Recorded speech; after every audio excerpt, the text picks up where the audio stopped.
نبدأ بالصلاة على رسولنا الكريم محمد صلى الله عليه وسلم، فصلوا على خير البشر. اللهم صل وسلم وبارك على محمد عليه أفضل الصلاة والسلام. اللهم ارحم أبي وعوضه عن كل ألم أصابه في الدنيا بالجنة. اللهم اجعل المسك ترابه والحرير فراشه والسندس لباسه، واجعل قبره روضة من رياض الجنة، واجمعني به في جنات الفردوس يا رب العالمين. اللهم ارحمه بقدر شوقنا له، وارحم موتانا واشف مرضانا يا رب. اللهم انصر إخواننا المستضعفين من أهل فلسطين على الصهاينة المجرمين. اللهم لا ترفع للصهاينة راية. اللهم أرنا فيهم آية. قولوا آمين. مرحبا بكم من مطبخ ووصفات سهلة مع رندوش. نرحب بكم من جديد يا البنات. كما راكم تشاهدوا من أروع الوصفات ومن أروع العصائر اللي حنحضرها معاكم في قناتي. وش نقولكم يا البنات، صدقوني أبن من تاع المحلات. شفتوا هذاك الجوي تاع داناوة، أو هذا بنين عليه بزاف البنات. حضروا في داركم وفرحوا به العائلة تاعكم وولاداتكم. كما راكم تشاهدوا نروحوا المقادير. عندي 4 حبات من البرتقال، وعندي 3 حبات من الخوخ. هنا الخوخ تاعي اللي حضرت به الجويه البنات، لانه كانوا 2 حبات صامتين وحبه فريده اللي كانت مليحه باش تكون في علمكم. وعندي 2 حبات تاع زروديه وحبه تاع قارص. هنا زروديه، اذا عندكم هذيك الزروديه الحمراء واللي ما تكونش فيها هذيك الخضره من الداخل يا البنات، راح تجيكم بزاف هايله في الجوي. تقدروا تروحوا حتى 4 حبات. انا هنايا كانت عندي غير 2 حبات، كنت قشرتها وقطعتها الى مكعبات صغيره، لانه راح نعملوا هذه المرحله الاولى باش نكملوا نحضروا الجوي تاعنا. حكمت قطعت هذيك الزروديه تاعي، وجبت الخوخ تاعي ثاني كنت قطعته الى مكعبات صغيره. شوفوا حبه يا البنات راني قشرتها، ولا باقي الحبات راني خليتهم بقشورهم باش يطلقوا لي البنه والفايده كل في القشور. ولا الحبه الاخرى كانت شويه مدايره، سي بوغ سا لي نحيت لها القشره. وانا من المستحسن انه الزروديه تاعكم ولا الجزر قطعوه قطع تكون صغيره جدا يا البنات، باه نسهلوا عمليه الطهي تاعو، ما يدناش يعني مده طويله في الطياب تاعو. كما راكم تشاهدوا جبت المرميطه ولا كسرونه ولا اي حاجه. انا جبت هذه بالغطاء هكذا باش ثمثم الطيب لي، وحطيت الخوخه تاعي والزروديه بهذا الشكل. وهنايا راح نضيف عليهم فنجان تاع السكر. وكما نعرفوا يا البنات الزروديه راهي صامته، والخوخ اللي درته شويه صامت. راح نعمل لهم هذاك السكر هكذا باش نعدلوا الذوق تاع هذه المكونات. هنايا هذيك التشينه يا البنات راح نجيبها، وراح نعمل زيت تاع 2 حبات تاع التشينه، وماذا بكم ثاني الزيت تاع القارص هكذا باش نعملوا مركز بهذا الخليط.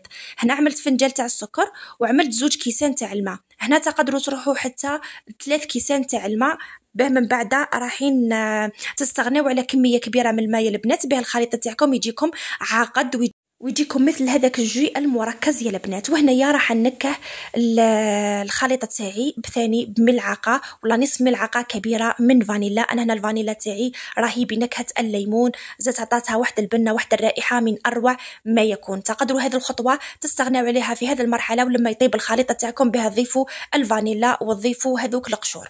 بصح انا ضفتهم في هذه المرحله باش يطلقوا لي نكهه مركزه في هذا الخليط. غطيتهم وخليتهم على نار قليله يا البنات. لازم النار قليله باش ما ينزفش معنا هذيك السوائل، وهذاك الجزر ثمثم يطيب معنا. نحنا نحتاجوا غير الجزر برك يا البنات باه يطيب. هذا ما كان جوست ما يدخلوا طيب راح نطفيو عليه ونحطوه على جنب. هنا نجيو للمكونات الاخرى. هنا بالنسبه للبرتقال والليمون لازم علينا انه نقشروهم مليح مليح، ونحي لهم هذيك القشره البيضاء كامل اللي دايره على الحبه تاع التشينه تاعنا، باش من بعد الخليط تاعنا ولا الجوي ما يجيناش بمروريه، راح يجينا بزاف بزاف بنين. كيما راكم تشاهدوا هنا راني صورت لكم بالتصوير البطيء باش تفهموا عليا وباش تتحصلوا على نفس النتيجه اللي تحصلت عليها. طبعا هذا الجوي راني حضرته بطريقتي وباللمسه الخاصه تاعي، وصدقوني يا البنات راحين توليو مدمنين على هذه الوصفه. مادام دوكا مازال كانت تشينه يا البنات، بروفيتي وحضروا هذا العصير وتمتعوا بالبنه تاعو. وإذا شت تفاعل في هذه الوصفات أكيد كل مرة راح نشارككم عصائر بنكهة أخرى. وهنايا لازم علينا انه نفتحوا البرتقال تاعنا ونزيدو نحيولو هذوك الخيوط البيض اللي من الداخل يا البنات. لازم نحيو كامل الشوائب اللي دايره بالتشينه تاعنا. وطبعا بدون كثره الكلام الفيديو راهو يعبر على كلش. انا راح نكمل كامل الحبات تاع التشينه والقارص بهذا الشكل، ونكملوا الفيديو مع بعضنا. طبعا كامل النصائح اللي ذكرتها معكم في الفيديو تقيدوا بها يا البنات هكذا باش تتحصلوا على جي يكون بزاف بنين، لانه كاين الاغلبيه يقشروا عادي التشينه تاعهم بعد يقطعوها ويحطوها بعد جي تجي فيه لارييرغو تاع المروريه. احنا ما نحبوش هذاك الذوق في الجي تاعنا، سي بور سا اللي قلت لكم انزعوا مليح مليح كامل الشوائب اللي تكون دايره بين التشينه وبين القارص. احنا نسرحت معكم الفيديو، راح نكمل التشينه تاعي كامل هكذا. هنايا رحت للليمون، كذلك الليمون راح نقشروه مليح مليح وننزعوا له كامل هذيك القشور وكامل هذيك الجلده هذيك البيضه اللي من الفوقه، ومن بعد نفتحوه ونفتحوا كل برج منه يا البنات، لانه كما نعرفوا الليمون راهو فيه العلف ولا العلفه هذيك من الداخل لازم نحيوها كامل، لانه من بعد العلفه لا خليناها وميكسينا الخليط تاعنا هذيك العلفه ثانيه راح تطلق لنا المروريه بزاف في الخليط. كما راكم تشاهدوا راني ننزع في العلف تاعي ومباشرة راح نحطه في الغيسيبيون. هنا كملت كامل التشينه تاعي وكملت القارص. هنا حطيت غير حبه تاع قارص، وكما نعرفوا القارص راهو ماده حافظه كما العصائر تاع برا راهم يعملوا له لاسيد سيتريك، وهنا باه نخليوه طبيعي اكثر راح نستغناو على حمض الليمون ونعوضوه بحبه تاع ليمون كامله هكذا باه لارييرغو تاع الجو تاعنا يكون بحموضه ويجي بزاف هايل. من بعد في غيسيبيون لازم غيسيبيون يكون غامق يا البنات يعني غاسي، راح نقطعوا التشينه تاعنا كامل الى قطع تكون صغيره هكذا باش نسهلوا علينا المهمه، باش من بعد كي نجيو نميكسيو الخليط تاعنا راح يتميكسا بكل سهوله. وكذلك القارص ثاني نقطعوه الى قطع ونحطوه على جنب.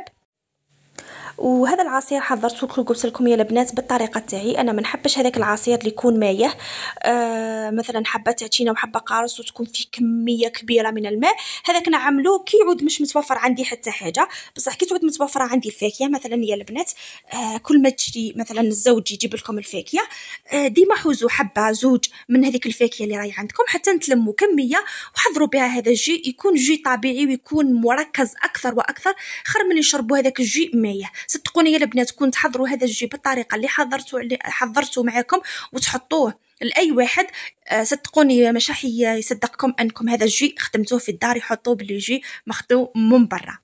شوفوا هنا البنات انا جبت الخليط تاعي، شت بلي هذيك زروديه دخلت السكين فيها لقيتها بلي دخلها طياب مباشره وهي سخونه، راح نجيب البرا ميكسور ونميكسي الخليط تاعي جيدا.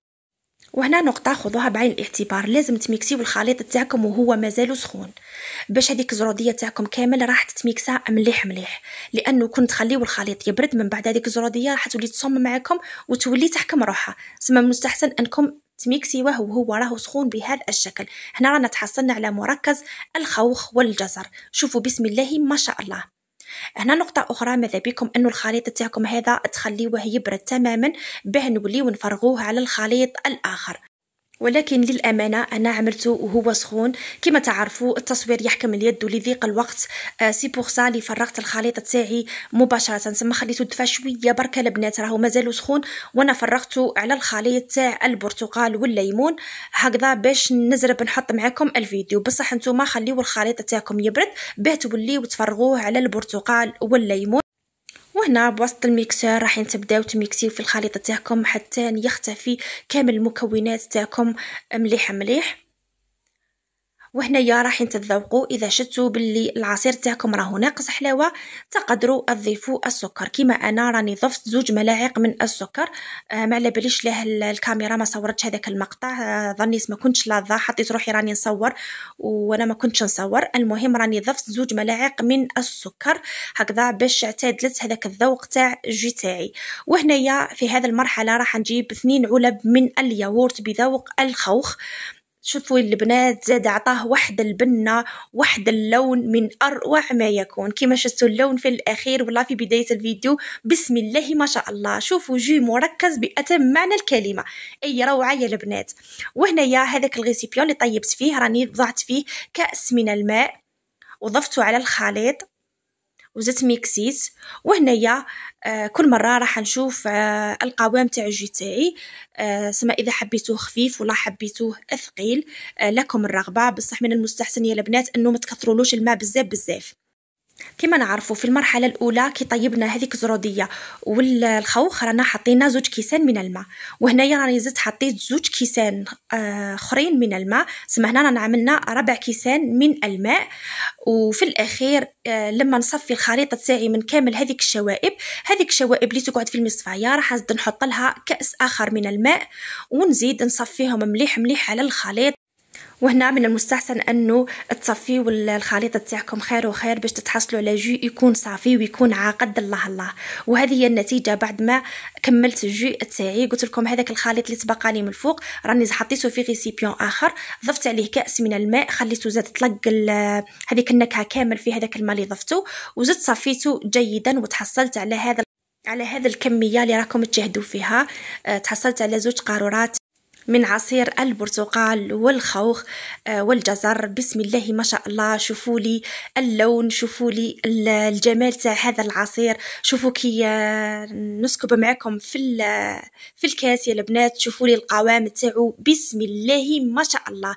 كما تعرفون يا البنات ومصداقيه تاع القناه والوصفات تاعي نحب نحط معاكم ولا نشارك معاكم اي وصفه نحضرها لازم تكون وصفه ناجحه وبزاف بنينه، واكيد اللي راح تحمر لك وجهك امام العائله تاعك وامام الضيوف تاعك. هكذا سيرتو اللي جايين ضياف، صدقوني يا البنات حضروا هذا الجي وعينيكم مغمضين، وصدقوني غير من اللي يقعدوا هما يشكروا فيكم حتى يخرجوا ويطلبوا منكم الوصفه. من اروع الوصفات العصائر اللي حين تجربوها البنات. نعطيكم واحده النقطه، هذا الجي راهو لازم يتشرب وهو بارد، ولازم خدمتوه مثلا اليوم راح تخليوه في القارورة في الثلاجة حتى الغدوة، من ذاك به زيدوا تتناولوه راح يزيد يطلق المركز تاعو أكثر وأكثر، والنكهات تولي تنسجم مع بعضها. صدقوني مانيش مبالغ في ردة الفعل تاعي، بصح من أبن وأروع لي جو اللي راح تحضروه. نقولكم جربوه والله ما راح تندموا. وشتوا لي القوام تاعو، شتوا له قلت لكم ما تكثروش الماء بزاف، تقيدوا بالمكونات اللي حطيتو معكم، وتقيدوا بالقوام تاعو يا البنات، لانه من بعد كي تصفيوه اذا شفتوه بلي خاص شويه تاع ماء ضيفوا شويه تاع ماء، واذا شفتوه بلي راهو مليح في القوام تاعو ننصحكم انكم تشربوه وهو عاقد. ما كي تقلبوه مايه واش من بنه راح تكون فيه، والله ما تولي فيه حتى بنه يا اخي. فهمتوني يا البنات؟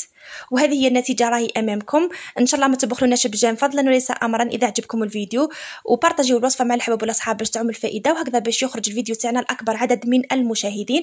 نقول لكم لحقنا نهايه لا فيديو، في الملتقى ان شاء الله مع فيديو جديد ووصفه جديده. احبكم في الله، استودعكم الله الذي لا تضيع ودائعه، والسلام عليكم ورحمه الله تعالى وبركاته.